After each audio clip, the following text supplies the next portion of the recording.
अस्सलामु अलैकुम नाज़रीन। एक नए एपिसोड के साथ आपकी खिदमत में हाज़िर हूँ और आज के इस प्रोग्राम में हम बात करेंगे बार्सिलोना में गुज़श्ता दिनों जो आतिशज़दगी का वाक़या हुआ और उसमें हमारे भाई राशिद हुसैन जान की बाजी हार गए।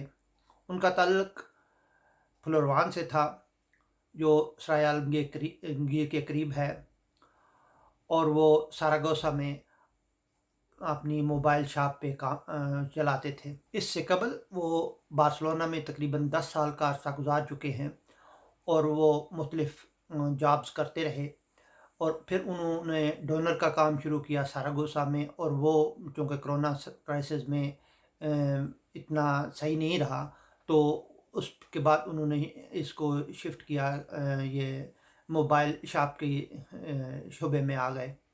मरहूम के वरसा में 3 बच्चे शामिल हैं। उनकी बड़ी बेटी की उम्र 22 साल है जबकि बेटों की उम्र 20 साल और 14 साल है।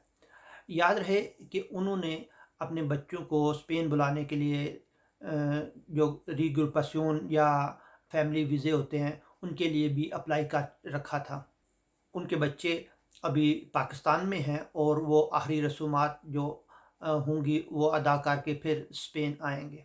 राशिद की रहलत को एक हादसाती मौत करार दिया गया है जिसके लिए जज की इजाज़त होना ज़रूरी है और अभी बार्सिलोना कौंसलेट का जो अमला है वो लवाहिकीन के साथ मुकम्मल ताअमुन कर रहा है और उम्मीद की जा रही है कि वो जल्द पाकिस्तान जा सकेंगे।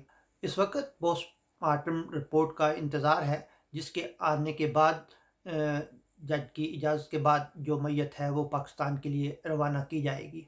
राशिद हुसैन सरागोसा से मोबाइल का सामान लेने के लिए अक्सर बार्सिलोना आता था और वो अपने कज़न जो तंजील है उनके पास ही रहता था, लेकिन तंजील चूँकि अब मैनचेस्टर मुंतकिल हो गए हैं तो इस दफ़ा वो होटल में ठहरे।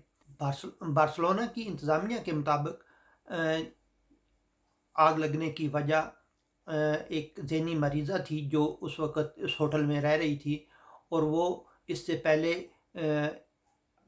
करीब मोहल्ला गार्सिया में अपने ही घर को आग लगाने का बायस भी बनी थी और इसी वजह से वो बेघर होने की वजह से अब होटल में ठहर रही थी और उसी ने ये आग लगाई और फिर जो अलार्म था वो भी सही काम नहीं कर रहा था जिसकी वजह से जो फायर ब्रिगेड और जो दूसरे लोगों को पता लगने में बहुत देर हुई। राशिद की मौत की वजह फेफड़ों में जहरीली जो धुएं की गैस है वो भर जाना बनी। राशिद ने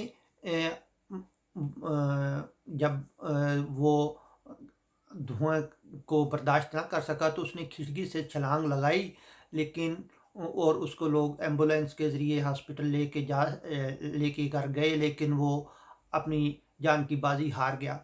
अभी जो 2 मेन वजूहात जो सामने आई हैं इस वाक़े की, एक तो यही है कि अलार्म सही वक़्त पे नहीं बज सका और दूसरा कि जो ज़हनी मरीज़ा थी उसने ये आग लगाई थी।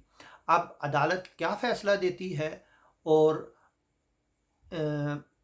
उनको क्या कंपनसेशन दी जाती है या मरीज़ा को कोई सज़ा दी जाती है या नहीं, और डेड बॉडीज़ को पाकिस्तान ले जाने की कब इजाज़त दी जाती है, इन सब बातों का इंतज़ार है। अगले प्रोग्राम तक इजाज़त दीजिए। बहुत शुक्रिया।